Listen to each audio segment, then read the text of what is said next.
We will move on directly with the next presentation, which is about stakeholders. And you will see that again, how we engage with our counterparts in various areas with industry, patients, and healthcare professionals. And I have the pleasure to have two distinguished participants today. The first one is Marie-Hélène Pinheiro, who is responsible mostly for the interaction with industry. And she will explain what we do and how we work and how we frame our work with industry. And then we will have a presentation on healthcare professional and patients by Maria. So Marie-Hélène, if you want to come here, please. Thank you very much.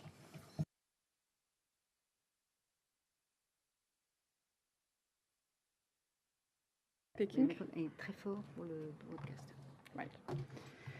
So thank you very much, I think, for this, and I hope that you have not exhausted your day and a half already of, let's say, 2 days of training and all the information that you have received in the past days. But here, the intention of this presentation is to provide you with some clarifications as to the way the agency has been evolving over the years with regard to stakeholder engagement. Before doing that, I'm going just to introduce myself a little bit, which is, so I'm Marie-Hélène Pinheiro. I've been working here at the agency since 1999 and having quite a substantial different type of responsibility, and I can see some faces of some of you here where I was working in some other activities like Article 58 and other WHO interactions at the time. But I've been also responsible for many activities related to regulatory advice in different therapeutic areas in the agency, committees, responsibility of advising on the ATMPs, advanced therapy medicines, and so on. And by training, I'm a pharmacist with MSc in medical sciences and genetics and international regulatory affairs postgraduate diploma. So that's the background. And as to my current responsibility, I'm working as mentioned by Agnès, industry stakeholder liaison, and will be presenting to you with Maria here present our interactions with the different type of stakeholders that we've got here.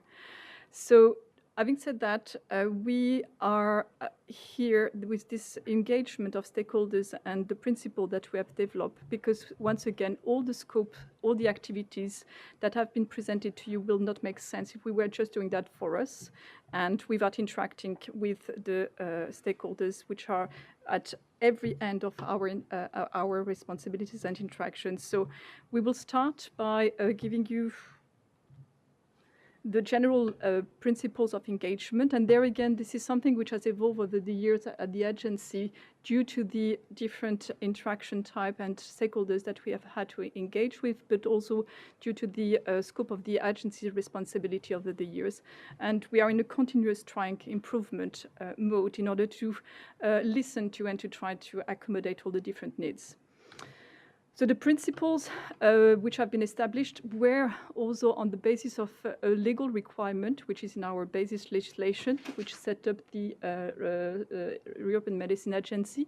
This regulation 724/2004, which was mentioned, 726/2004, which was mentioned already several times. And with regard to stakeholder engagement, we have a specific article.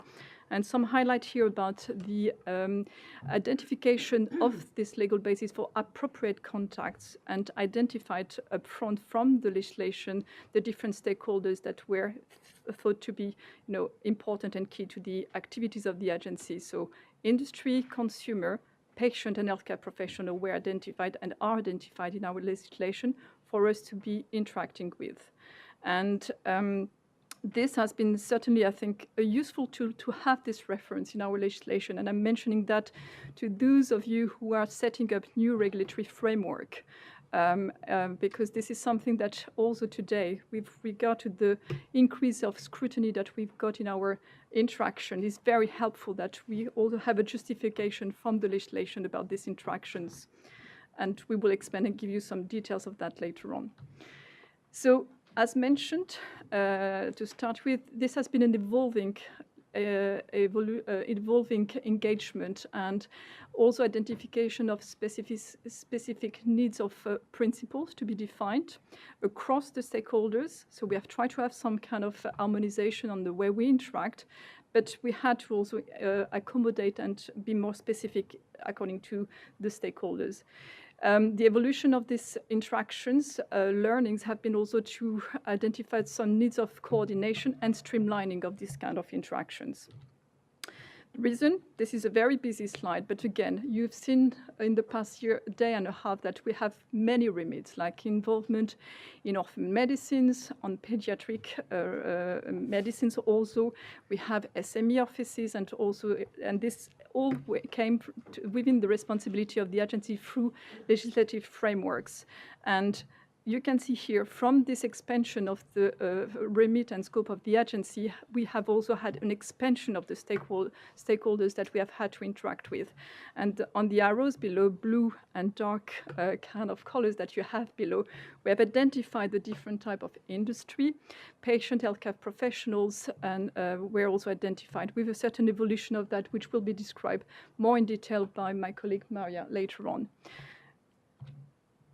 As to the general principles, these are the key elements that we have found to be, let's say, minimal for us to have across the stakeholders to be to apply in order to, whenever we interact with any kind of stakeholder. Transparency is a paramount for our activities, and Sophie just gave an example of that. And this is something which brings the trust to the public in general into our activities. So as regulator, this is something that is very important. Independence and integrity are other principle that, again, has been, I think, integrated into our principle of interactions. And you have seen how we have built all the different processes of the centralized evaluation procedure with all this kind of steps of collaboration with networks, with rapporteurs, co-rapporteurs, and so on involved. This is, I think, another element of importance on the principles to establish good and adequate interaction with stakeholders. Accountability, there again, as regulators, we have to be accountable with whatever we develop as policies, guidances, and defend, whatever I think is put out as to our standards and requirements. And appropriate interaction, there again, we will have some details about adaptation we have to make, depending on the stakeholders. Broad representation, this is something which is coming up more and more, that we have to interact with as much as possible different industry type of interactions. So we have SMEs, we have big pharma, we have generic associations, and from the patient and healthcare professional representative, that also is a paramount. On this broad representation, what we are now tending also to go to is also to have broad representation of multi-stakeholders interaction. Again, this is, I think, bringing a new way of thinking and also a new way of specificity that we try to accommodate in our practices. Effective communication, again, the tools, the media, the information that we are getting is evolving very quickly. So we have to also evolve in the way we interact communication-wise with all the different stakeholders. And again, adapt the type of interactions. Again, example will be given afterwards by Maria and myself on the specific stakeholders. Continuous improvement. This is just, I think, something that needs to be, as part of these principles of stakeholder engagement, because things are evolving around us very quickly.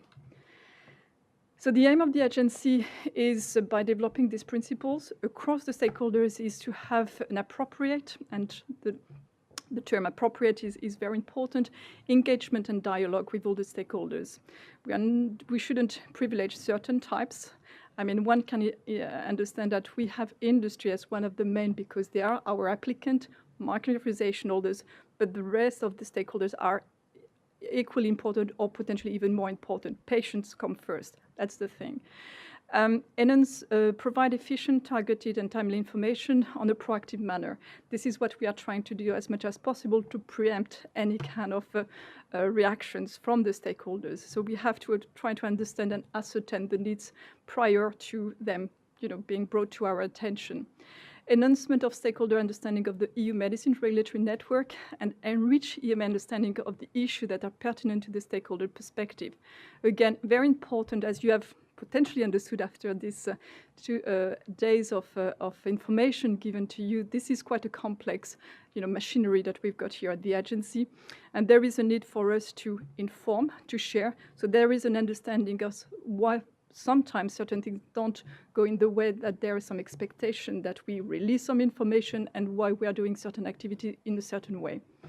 Increased transparency on how EMA engage with stakeholder. Again, this is, just the presentation before was just an example of that.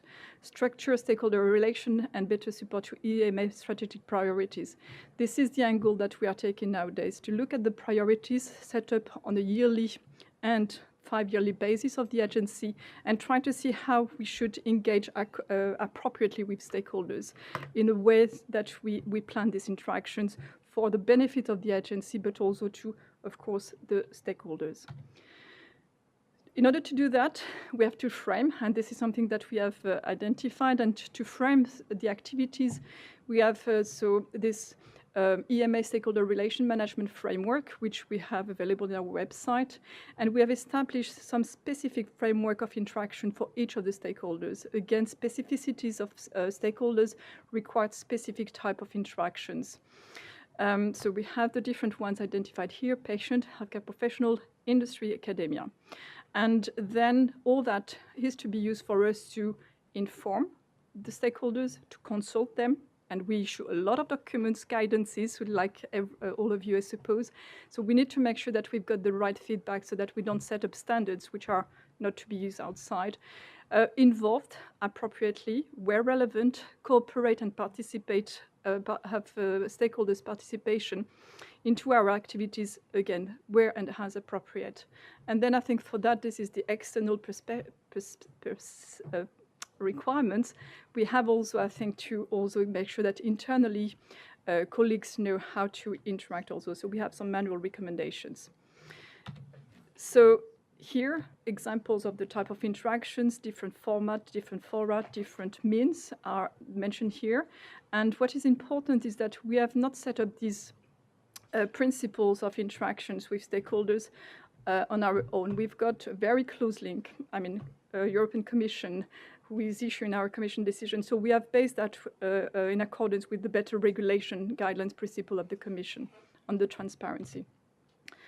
So now, what we are going to present to you, it's the stakeholder engagement with patient. That will be the first stakeholders specificities of interaction that we will introduce. And Maria, which I'm going to give you a little introduction of her background, joined the agency as a EMA public engagement on the EMA public engagement department as an expert on secondment in 2014. She has been in secondment from the European Organization for Rare Disease, EURODIS, where she has worked since 2008. And Maria has interacted with the EMA since 2009, in particular with the Committee for Orphan Medicinal Products and involving patients in scientific advice. She has a PhD in molecular microbiology and completed a 2 postdoctoral placement in Paris before working as a medical writer and then joining EURODIS. So here we have the privilege, I think, to have a patient organization representative in secondment at the agency, working in the department of patient and dealing with patient healthcare professionals and academic stakeholders. So she will now present to you all the different specificities of these stakeholders' interaction. Maria?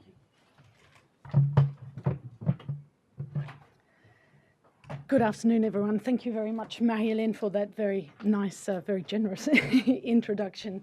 And so, as Agnès said, there are a lot of accents in this agency, and mine is not even a European one. So I just have to ask Agnès to keep an eye on me because I speak very quickly and I will try to speak slowly. So that's why I'm laughing. So if at some point, because it is a subject that I'm quite passionate about, so if at some point you find I'm speaking too quickly, make a signal, throw something at me, and I will try to speak a bit more slowly. But as Marie-Hélène said, we will start with patients and consumers. And so in the public engagement department, we do deal with the patients, healthcare professionals, and the academics as well. But I will start the story with the patients. And as you've probably heard countless times over the last day and a half, the agency was created in 1995. And in fact, it was the first dialogue with HIV patients that occurred in 1996. Importantly, I'll start with the second bullet point. The HIV patients came and I'll say politely, they knocked at the door, but they kind of, you know, really knocked at the door. And in fact, for patient advocacy, it was the HIV patients who really were the leaders in this field and kind of opened the doors and pushed open the paths for a lot of us to follow with them. But importantly, not only were they extremely verbal but they also knew what they were talking about. And I think this is an important thing, and especially in the field that I come from rare diseases, patients have to know what they're talking about because frequently they know more about their disease than the doctor that's treating them. So this, I think, is an important place to start from. Also, around the same time, it was, I think it was the chair of the management board who said, we have to be very careful not to neglect our partnership with the public, healthcare professionals, patients, and the pharmaceutical industry. So this is really for us what we consider the beginning of the story. But this then nicely evolved, and I'm sure you've heard a lot about the committees as well over the last day and a half. And in the orange blobs, what you can see, well, possibly what you'll see when you get the slides at home, is that these are the legislations that show that patients should be full, equal voting members, decision-making members of the scientific committees at the European Medicines Agency. And it started with the Committee for Orphan Medicinal Products. So rare disease patient groups also advocated for making sure that patients were included in the legislation as full members of the committees. This then followed with 2007, the Pediatric Committee, in 2008 with the Advanced Therapy Committee, and most recently with the Pharmacovigilance and Risk Assessment Committee in 2012. But the story doesn't stop there. And in fact, with the Committee for the Evaluation of Medicinal Products Before Licensing, the CHMP, we also have piloted a project where patients were involved in the oral explanations. This pilot was proved successful, and now this is an ongoing systematic way of including patients to speak with that committee as well. We also have the Herbal Committee, and we have some patient observers who attend the Herbal Committee. And very recently, if you look at the Pediatric Committee, we've just adopted some principles for involving young people. So this is a new step. We haven't actually implemented this yet, but we have the principles adopted. And the next step would be really to train young people and also get them involved in some of the decisions that affect them. So this for us is a very important aspect. Yes, and that's a very good point. Agnes is asking which range of young people, and we're really looking from about 13, 14 onwards. We think younger than that might be a little bit unfair for the children, but this is the kind of age group. Yeah, go ahead. As you may know, I'm a pediatrician, and I tend to say that they can make decisions much earlier. So we will go, let's step by step, but we will go younger. Exactly certainly. right. Exactly, and that's exactly the point. We need to allay the fears first and show that it actually works. So another important step was, as Marie-Hélène said, in 2004, there was the Regulation 726/2004 with the Article 78 that said that we needed to involve patients, healthcare professionals, and industry. But as I've shown you, patients were definitely involved in discussing with the agency well before this. We already had a working group of patients and consumers discussing with the agency in an informal kind of setting as a working group.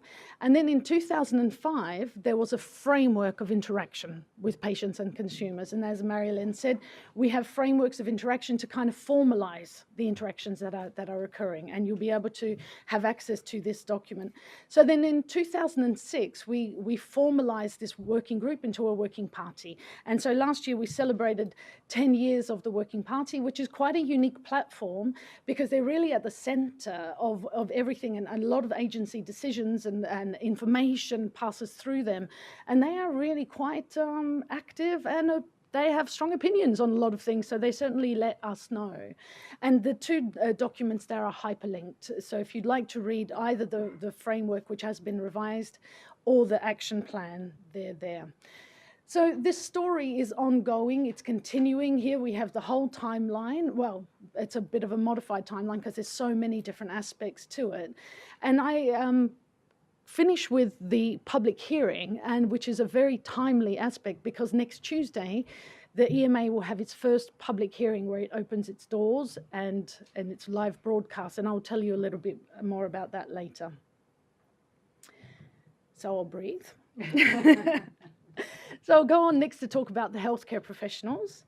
And this too is also a very interesting group of stakeholders because the healthcare professionals, they're everywhere. They're members of our committees anyway. So they're everywhere. They're in the management board, they're in the committees. We also have working parties, expert groups, and also as individual experts. So this is quite important to think about also when we're talking about these other healthcare professionals, who are we talking about?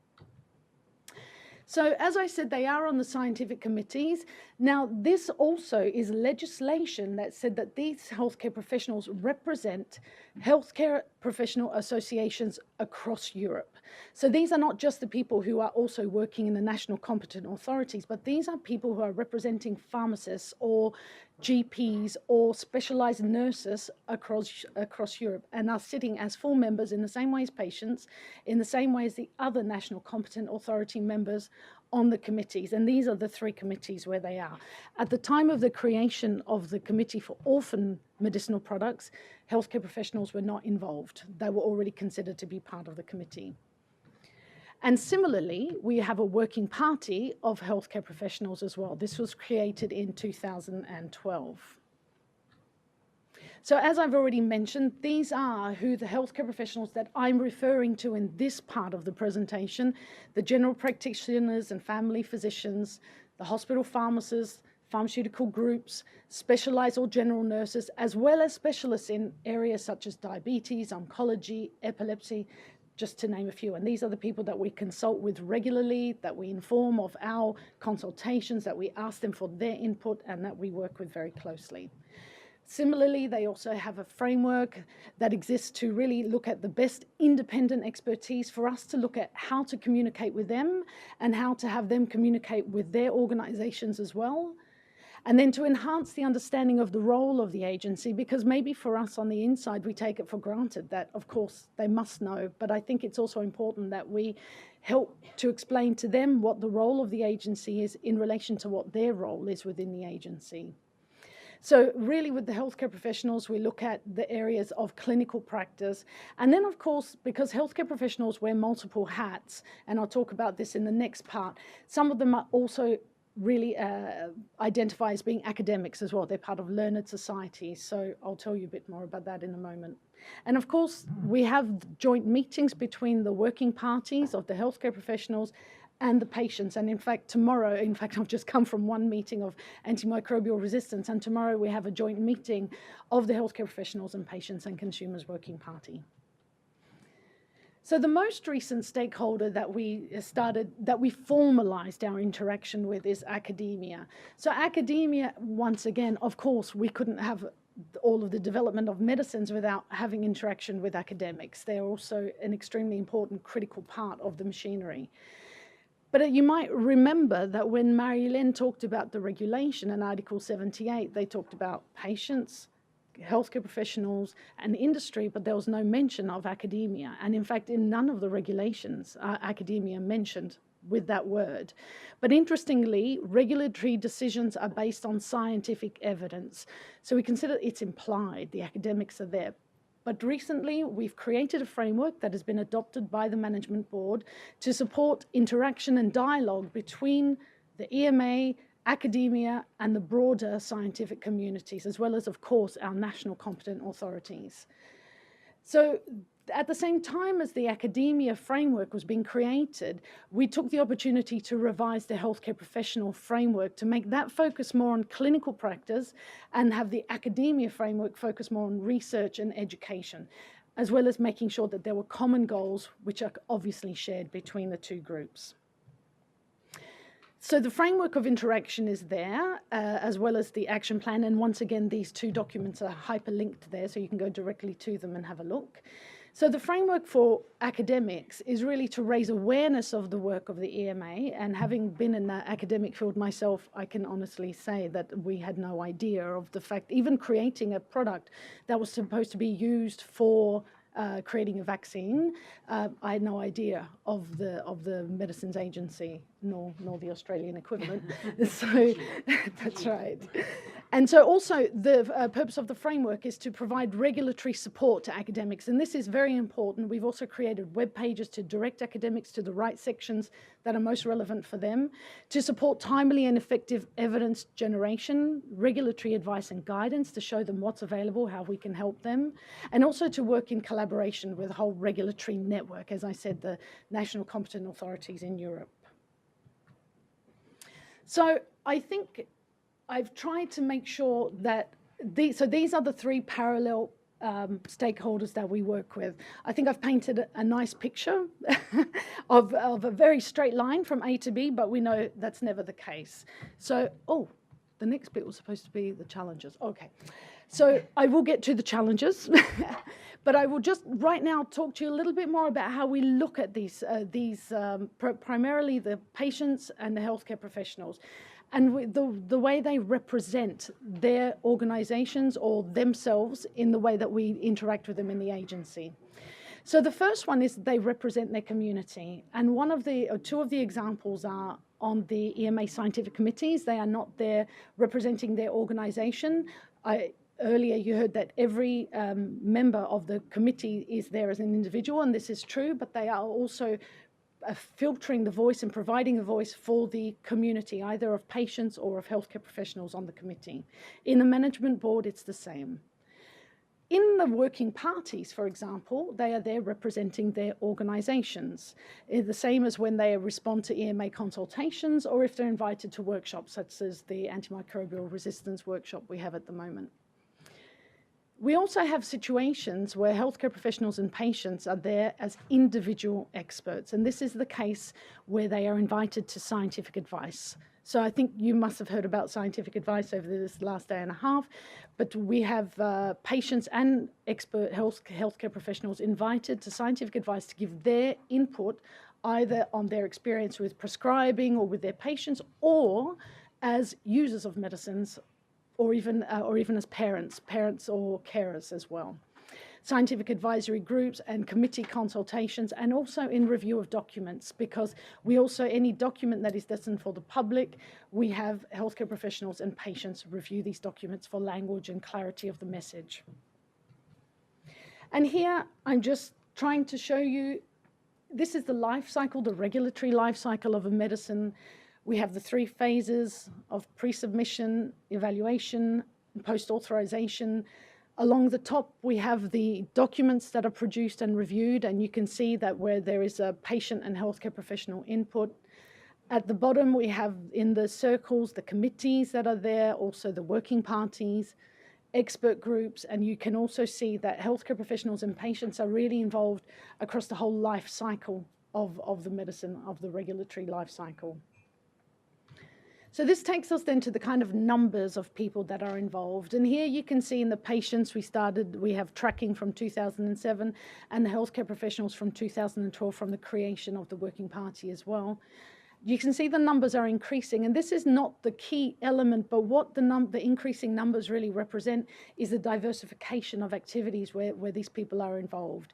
So it's not, as Marie-Hélène also said, we're trying to diversify within each stakeholder group the types of people we're interacting with. So for the healthcare professionals, you have GPs, or you have specialized nurses, or hospital pharmacists, or community pharmacists. For patients as well, as I've said, we're just recently now organizing to work with young people, but we have patient organizations, we have patient groups representing older people, we have younger people, we have rare diseases, we have diabetes. So this represents a diversity of the people that we're interacting with, hence the numbers are going up. And this numbers represents the number of occasions in a particular year that we interact with a patient or a healthcare professional. So this is the part where I tell you that it wasn't as easy as it looks. So, of course, I mean, when interacting with people from outside, and also if I can wear my patient representative hat, when outside and trying to interact with a regulatory agency, it's not always easy. We have to find a common language, and that's also very important, that we do learn to speak the same language, and I talk about that a little bit later. But for example, the regulators need to say, well, when do we need individual patients and when do we need to consult the community? And this is an important aspect.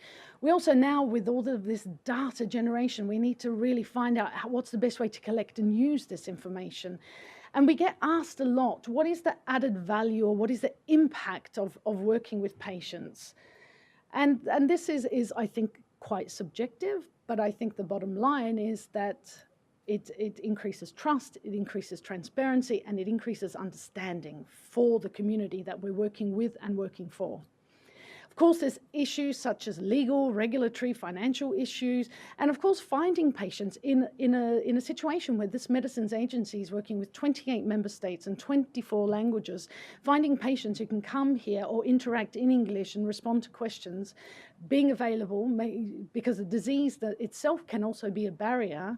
You know, people get sick or people are sick. This is also an issue as well. And of course, making sure that they don't have conflicts in competing interests.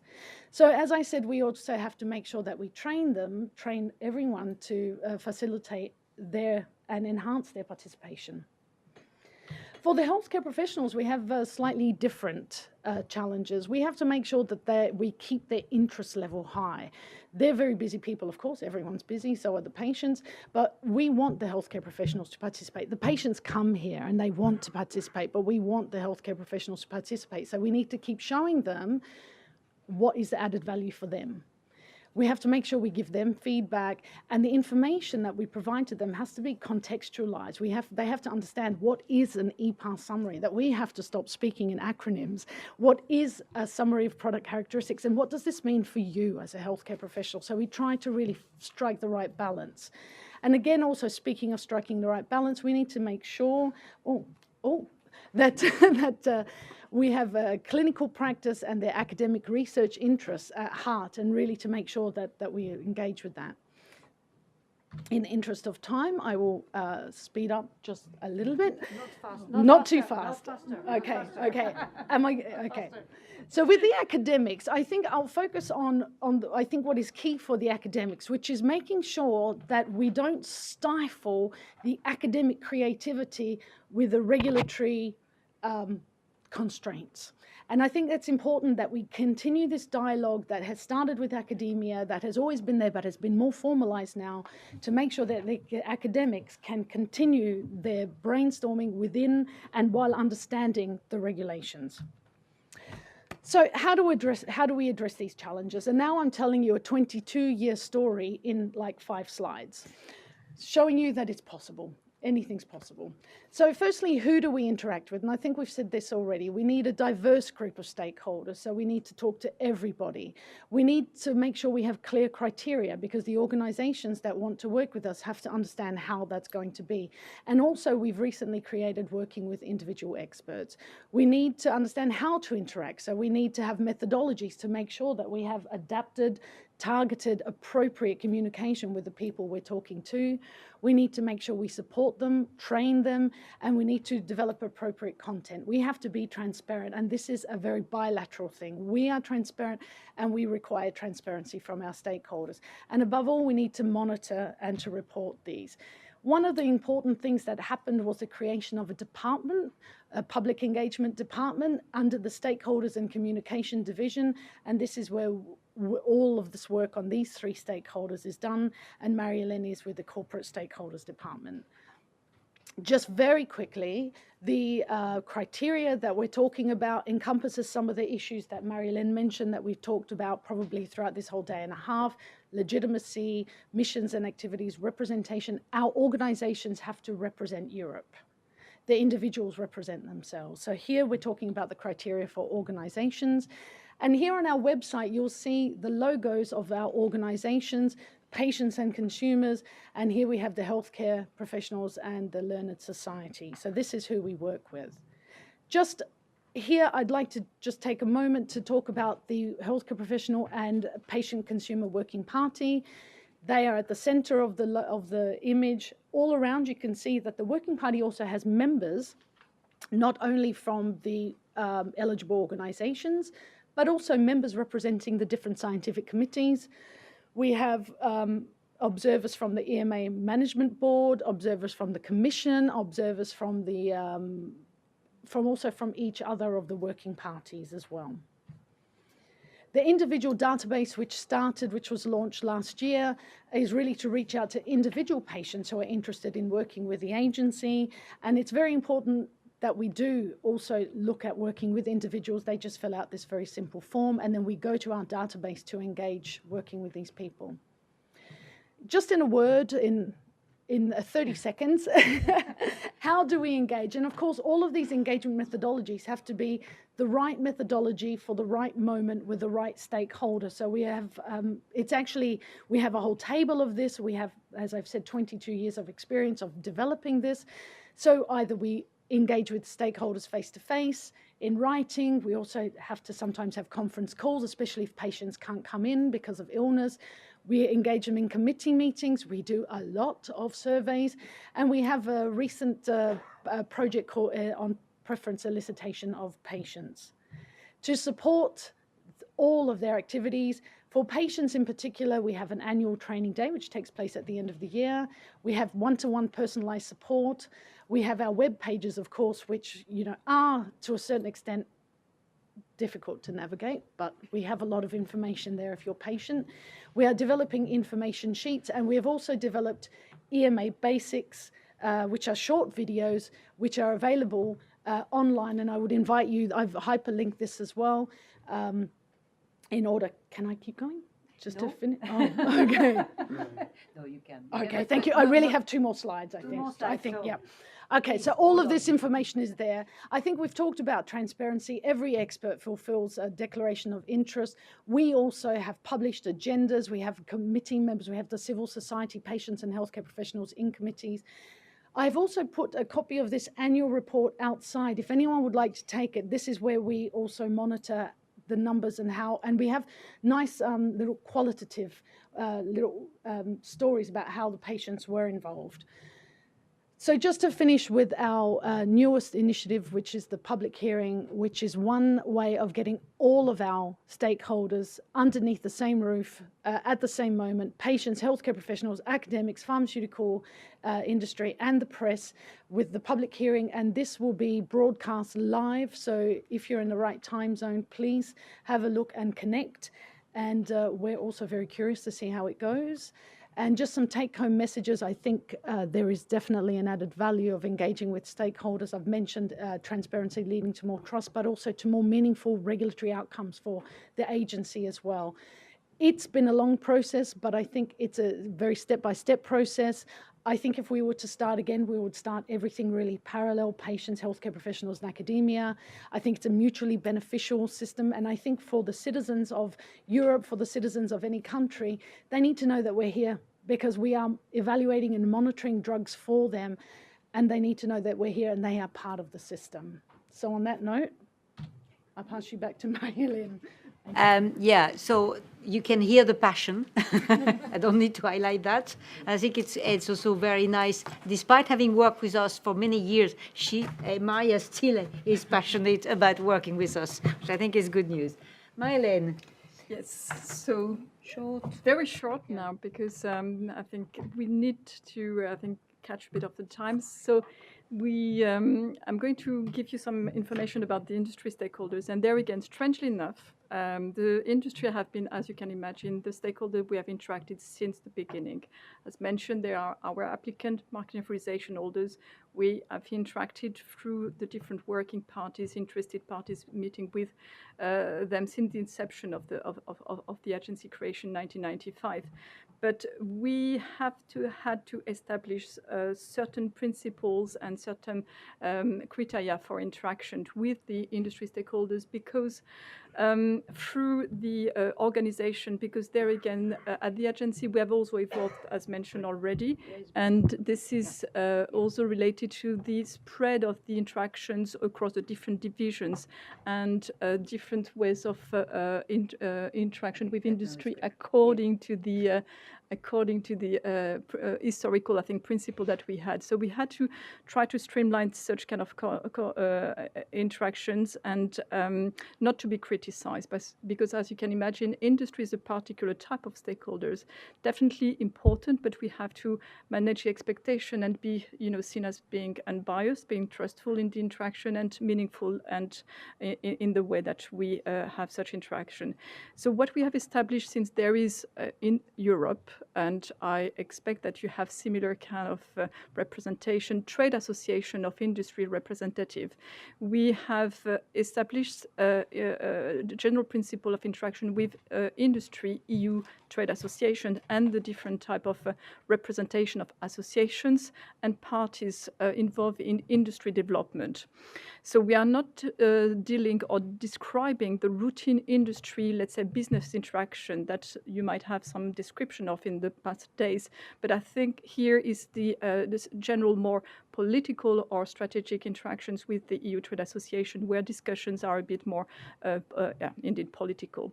So what we have tried to encompass here is identification where these industry counterparts could be represented, and for sure, the human and veterinary pharmaceutical organizations at EU level are important to be identified, and you will see the list of them and the ones we are interacting on a regular basis afterwards. Due to our scope, human and vet is important equally. Association of professional operating in or supporting the industry. Again, when you look at our remit and our involvement in drug development, this is quite important that we capture also this type of industry organization type to interact with, where relevant according to our activities.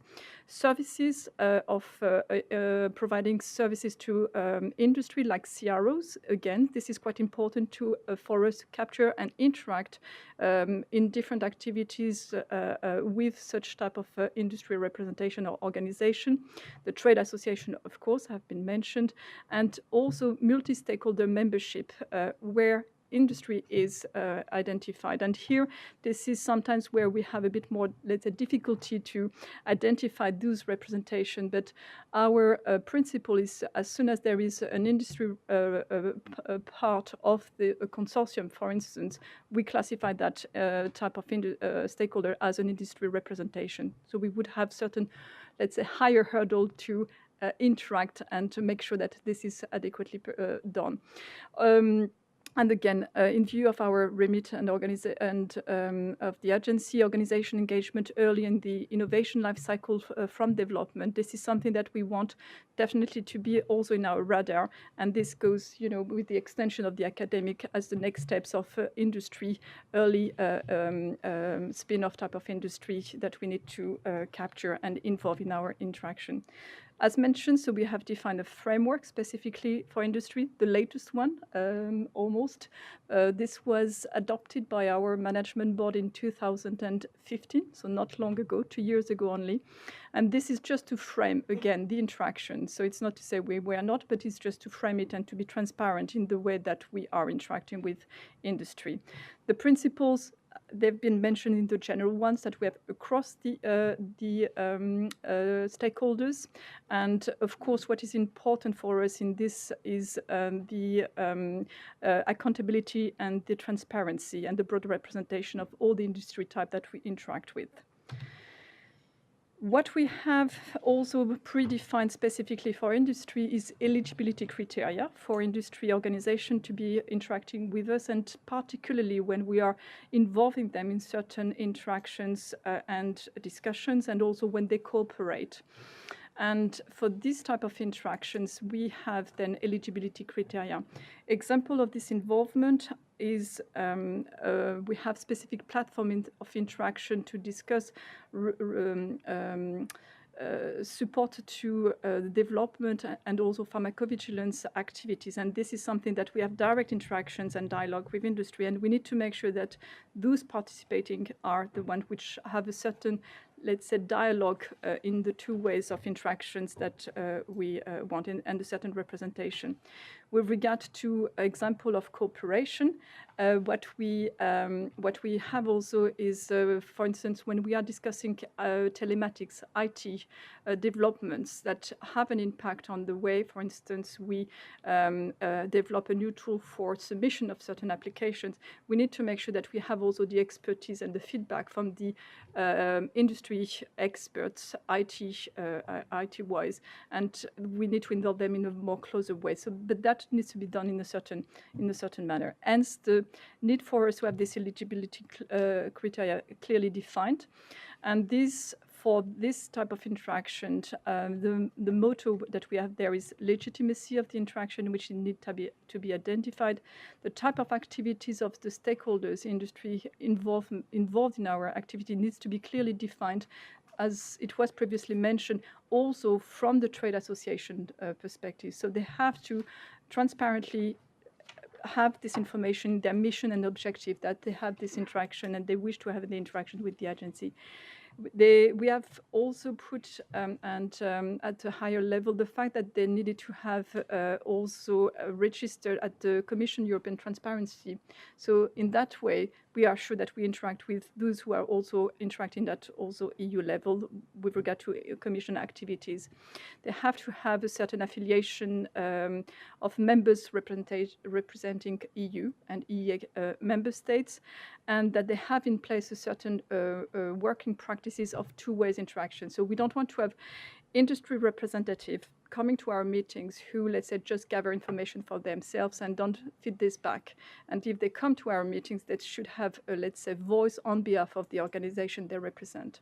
So we want to make sure that this is, I think, something that is captured, and otherwise I think we would then potentially disregard or, let's say, review their future participation to some of our other meetings. With regard to the industry organization that we want to have eligible in our activities, we want them to have a governing rules, to be transparent, to have that also with clear elected membership. So again, we don't have to have lobbyists, we want to have representations of their members who have been elected because of certain activities and representation that they make on their behalf.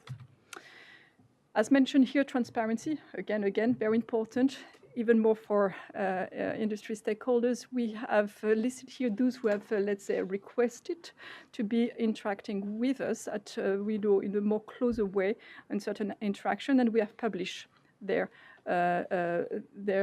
organization in our website. This is open. Any industry organization who wish to do so, we will review the eligibility request and we'll see whether this is adequate. Examples of interaction with industry. Here, I think just 3 examples that we identified, I think, the importance. If we have a new strategy, telematics strategy, long-term strategy and investment for the agency to build, new IT tools, and this is, that was the plan for in 2015 to plan all the investment in telematics until 2020 for us at the agency, but with the network. We needed to make sure that this was done and planned with the adequate, let's say, needs of the network, but also to be workable with the stakeholders, which will be the users, i.e. industry. So this was something that was important for us to get this kind of interaction, consultation, dialogue. So this is something that cannot happen without this kind of interaction and making sure it is adequately done to get the right feedback. Transparency measures. So Anne-Sophie just before presented the EU clinical trial regulation and the policy. Again, EU clinical trial regulation and policy, that was something which was mentioned by Anne-Sophie, not based on a legal requirement. So therefore, this was a policy decision of the agency to engage on transparency. We needed to make sure that we get the right feedback, balance all the different stakeholders, and put in place, I think, a policy which will be workable and adequate to try to accommodate all the different stakeholders. So very important to have that on board. New process with regard to early engagement. Prime was presented to you yesterday. This is again something that we need to get to make sure that we get the right definition, understanding from the stakeholders who will be using this route and this process in order to come to us that we had it right. So important to get that also discussion, and it took a year to get this, adequately defined by interacting with the right stakeholders, and industry, of course, was quite key on this one. With regard to continuous improvement and stakeholder engagement, agency has 3-step R&D development, and you had presentation on that yesterday. Support to this kind of development was presented. Centralized evaluation, so marketing authorization recommendation, and we have post-authorization, marketing authorization responsibility supervision. So here we have then established for these 3 life cycle, remit of the agency, platforms where we interact on a regular basis with industry stakeholders, again, applicants and users, and in order to get feedback. And for the pharmacovigilance, for instance, we had interactions to explain how to implement the new pharmacovigilance legislation of 2012. For the centralized, we have optimized, changed quite substantially our way of practice back in 2014. So we need to make sure that we get feedback on how this was working on. So we have a continuous dialogue in order to do that. R&D, again, new processes, new development, feedback, pediatric, orphan, and so on. We need to get continuous involvement. And the workshop guideline concept paper, standard development requirements that we issue, we need to make sure that when there is some specific topics of controversial nature, controversial comments, that we interact with the stakeholders who have made the comments during the external written consultation prior to the finalization. So here I reached the end of my presentation, and this is the end of this session on stakeholder engagement. And we're happy now, Maria and myself, to take any question you may have. Thank you. Thank you very much, Marie-Hélène. Thank you, Maria. You can see that we do a lot. I know it's also the end of the day, so you may be a bit tired. Apologies for putting pressure on you, but I think I know that you could talk forever on it, so I just wanted to make sure. Maybe you can come here for the questions, please. It's easier to manage from the microphone. So who has question to either Maya or Marie-Hélène on either interaction with patients, healthcare professionals, or industry? Yeah, please. I have a question about patient association. So in some countries, like in the US, for instance, a lot of these associations are funded by pharma. So as you said in your one of the slides, you look at the funding sources, but is funding from pharma prohibitive, for instance, for them, or is it something that you just take into account? How does it work? Yeah, in fact, I think it's almost impossible for patient organizations to exist without funding from pharma. I think there's very few. So in the agency, it's taken into account, and there's a cap. You have to have more than a certain number of companies, so it has to be more than 3 companies to avoid bias, and it cannot be more than 30% or 20% of the funding of any particular organization. These are the EMA rules. Yes, that's yeah, right. That's part of our framework of engagement with patient organization. We want them to be transparent on their funding and to require a certain number of conditions to be met in order to consider them as less biased or not biased, but yeah. Maybe if I can just add on this as an example of in one of the committees that was mentioned by Maria, like the Committee for Advanced Therapy Medicinal Product, they are from the legislation members of a patient representative part of the committee, having a decision-making, let's say, voice, which is quite substantial and important in the activities that we've got here. For one of them, a few years ago, there was indeed, I think, identification of a certain level of funds coming from, unfortunately, only one company, pharmaceutical industry. And he then decided, I think, to give, and we also discussed with that person specifically, to withdraw from his membership of the committee. So we have an overview of potential conflict of interest, and we have this kind of a screening prior to the involvement of any stakeholders in the activity to be carefully looked into. And the principles are there to equally apply these across the different specific stakeholders.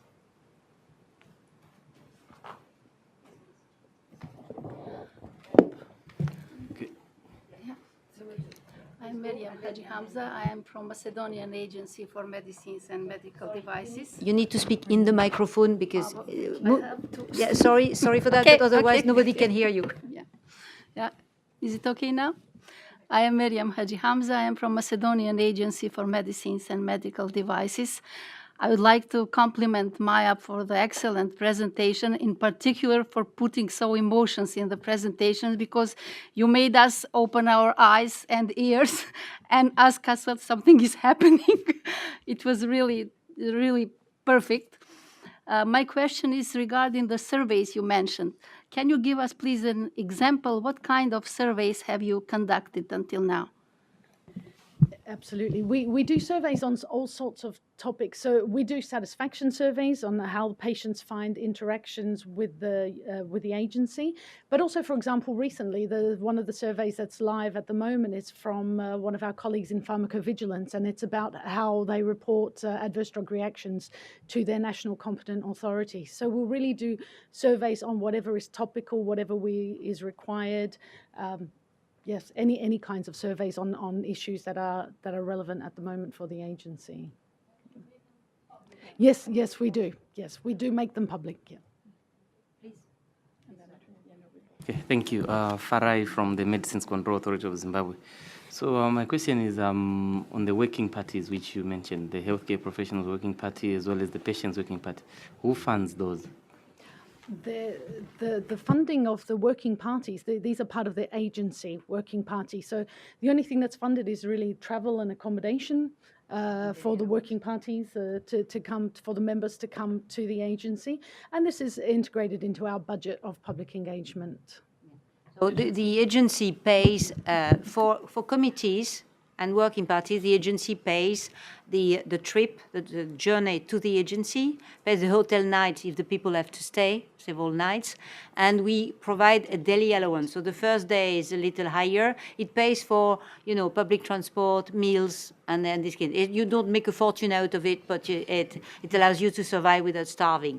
And we have decided actually to increase a little bit the daily allowance for civil member of the civil society, because we know, whereas academics, it's part of their public pay, I would say. They contribute to public health and they are paid to do this kind of thing. Someone who takes a day off work is losing money, and working for us is taking days out of work.